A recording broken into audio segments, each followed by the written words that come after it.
Começando mais uma análise interessante e relevante aqui no canal, e hoje eu quero trazer para vocês as últimas movimentações lá no território separatista da Moldávia, a região de Transnistria, que atualmente está querendo fazer parte da Rússia, e as possíveis consequências dessas ações, e também que de fato deverá ser discutido a partir de agora em um congresso que está ocorrendo na região neste momento. Mas antes peço gentilmente para se inscrever aqui no canal, ativar as notificações e dê um joinha para ganharmos ainda mais relevância na comunidade geopolítica. Então, sem mais delongas, vamos para o que interessa, para o que é interessante nesse momento, ampliarmos o nosso conhecimento. O cenário neste momento é um só. A região separatista pró-Rússia da Transnistria, ela pode, nesse momento, tentar se reaproximar da Rússia de forma irreversível na tentativa de se tornar parte constitucional da Rússia nesse primeiro momento. Isso porque a Transnistria, ela está protocolando nesse momento um congresso especial de deputados do território que está ocorrendo hoje, no dia 28 de fevereiro, a fim de apoiar, segundo os europeus, os ocidentais, uma operação híbrida da Rússia contra a própria Moldávia e contra também as ações da OTAN que estão ocorrendo neste momento em prol perfeitamente de incluir a Moldávia no futuro para a Aliança do Atlântico Norte e também as ações que estão ocorrendo dentro da Ucrânia como forma de sustentar a resistência ucraniana. Mas antes de analisarmos a fundo todo esse cenário, é preciso entender quem é a Moldávia e quem é a Transnistria. Tá? A Moldávia, ela é um país que se separou ali da região das repúblicas socialistas soviéticas antes mesmo da dissolução da União Soviética em 26 de dezembro de 1991, e ela está localizada na Europa, estritamente no leste europeu, entre a Romênia e também a Ucrânia. Perfeitamente na sua geografia, a Moldávia, ela não tem costa marítima, então ela sofre uma questão também de suporte de logística, de escoamento de seus produtos e também de importação, que precisa necessariamente atravessar outros territórios para que a sua economia seja de fato consolidada. De fato, em 1991, com esse processo de dissolução da União Soviética, a Moldávia ela se sentiu num aspecto isolacionista para tentar se afastar ainda mais daquelas políticas e economias soviéticas que já estavam em decadência e buscavam mais apoio do Ocidente. Então, antes mesmo da dissolução dessas repúblicas, a Moldávia buscou se separar de forma, é claro, soberana e se constituir como uma república da Moldávia. Mas antes mesmo desse processo se consolidar, ainda em 1990, muito antes dessa dissolução, um território chamou a atenção pela busca da sua própria soberania. No entanto, esse território estava estritamente dentro da Moldávia, que vamos falar mais à frente. Então, nesse processo de se separar da União Soviética, a Moldávia ela conseguiu sua independência, no entanto, ela conseguiu também, ao mesmo tempo, se dividir em um pequeno território lá na região leste, ali na fronteira com a Ucrânia. E isso trouxe muitos aparatos de tensões entre as partes políticas separatistas e principalmente de tensões de sabotagens, guerrilhas e ataques violentos entre a região, entre os povos da região. Então, esses indivíduos que buscaram essa independência da Moldávia naquela época formaram esse território chamado de Transnistria. Então, esses indivíduos não estavam a favor dessa segregação da União Soviética antes da dissolução e antes mesmo da República da Moldávia, e eles já estavam formando um território separatista pró-Rússia ou pró-União Soviética. Então, quando a República da Moldávia tornou-se uma república independente e soberana da União Soviética, esse território da Transnistria não aceitou e não acatou essas ordens de uma só nação. Então a região ela ficou conhecida, é claro, como Transnistria. Trata-se de uma região separatista, sim, que é pró-Rússia no leste da Moldávia, que faz ali muita fronteira com a Ucrânia, e ela tem hoje uma população de ao menos 470 mil habitantes, que declarou ilegalmente a independência ainda em 1990, muito antes, como havia dito, da República da Moldávia. O interessante é que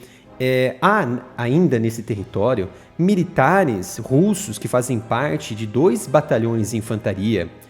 motorizada do Distrito Militar Ocidental na região da Transnistria desde 1992. E, no entanto, nem a Rússia e também nem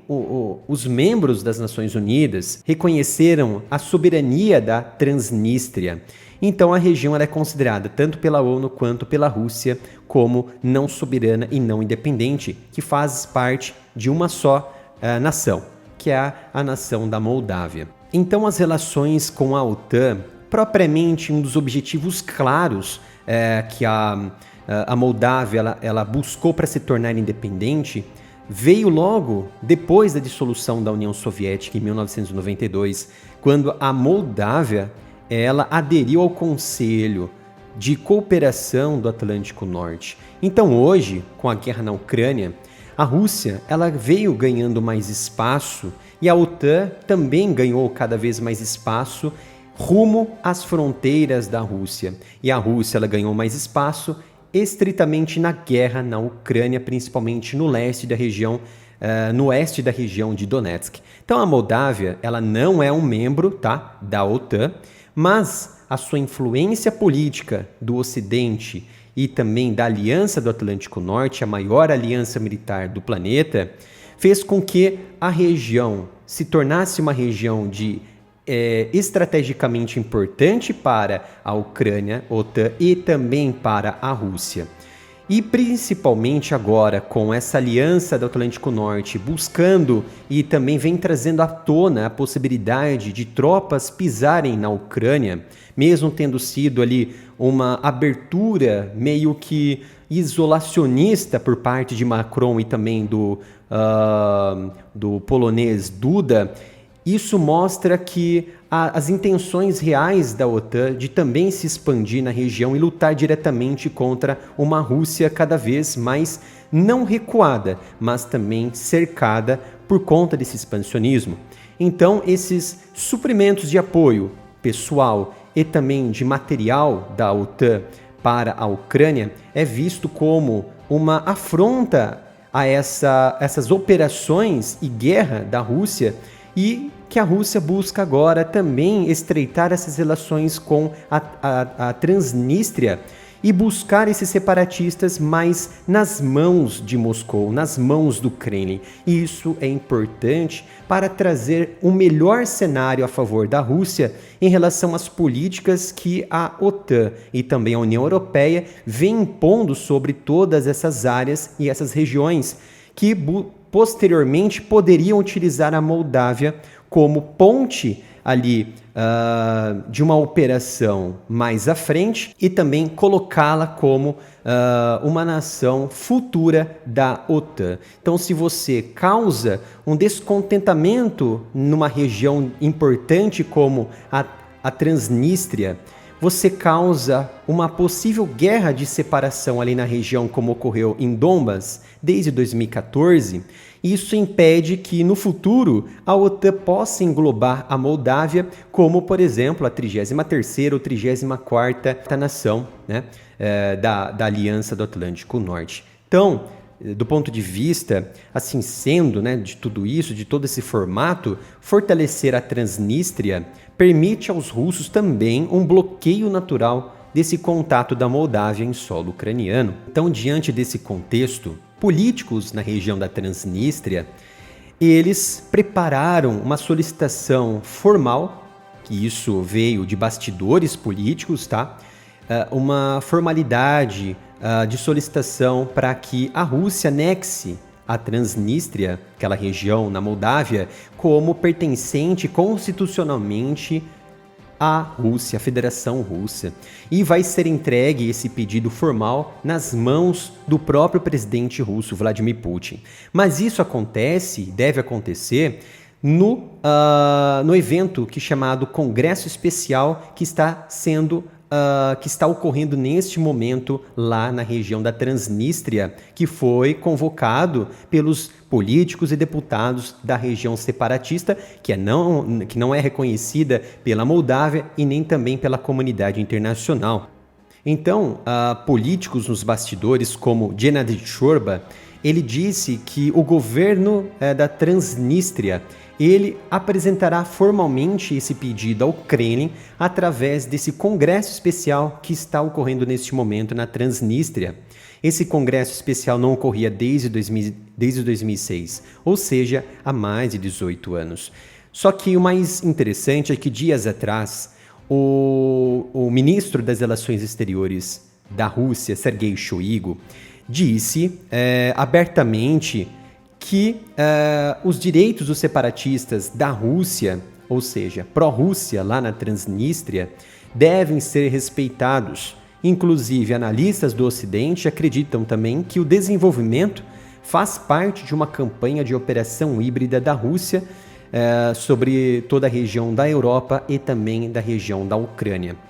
Isso, de certa maneira, podemos ver um grande contraste com o que aconteceu nos oblastes ali de Donetsk e também de Luhansk, ou a região de Donbas, que antes de 2022, por exemplo, 2014, houve uma grande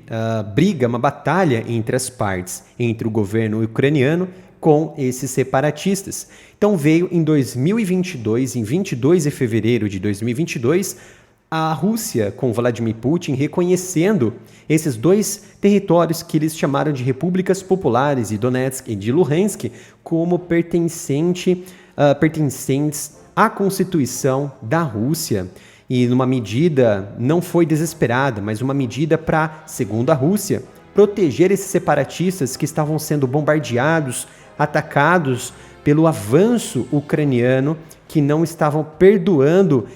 esses direitos de também escolherem aonde e também a quem pertenciam a etnia e a cultura, segundo os dados da Rússia. Então eles reconheceram essa região, que se tornaram constitucionais da Rússia, e 2 dias depois, em 24 de fevereiro de 2022, a Rússia iniciou a sua guerra contra a Ucrânia exatamente por estas áreas, através de um conluio, através de uma formação, uma organização militar entre as partes. No entanto, um político da região também disse a jornalistas independentes e também jornalistas da Rússia disseram que essas movimentações no Congresso Especial não necessariamente pretendem solicitar a anexação da Transnistria à Rússia. Pelo contrário, eles estão dizendo que as pautas principais estão sendo jogadas e vão ser jogadas em torno das ações hostis, que eles dizem hostis, das autoridades do governo da Moldávia contra principalmente uma pressão econômica, uma violação dos direitos humanos e também as liberdades que eles bloqueiam o funcionamento normal, o fluxo de pessoas aduaneiras, as questões aduaneiras, é claro, de comércio, de fluxo migratório ou de circulação. Então, é um movimento que eles estão tentando ir contra, criar-se políticas e também atrair a atenção de nações como a Rússia para resolver esse contexto pessoal com a capital Chisinau, capital da Moldávia. No entanto, uma fonte que preferiu permanecer anônima disse para também jornalistas independentes, mídias independentes, que o Kremlin vê a região e os 2 outros estados, por exemplo, também na Geórgia, como ferramentas úteis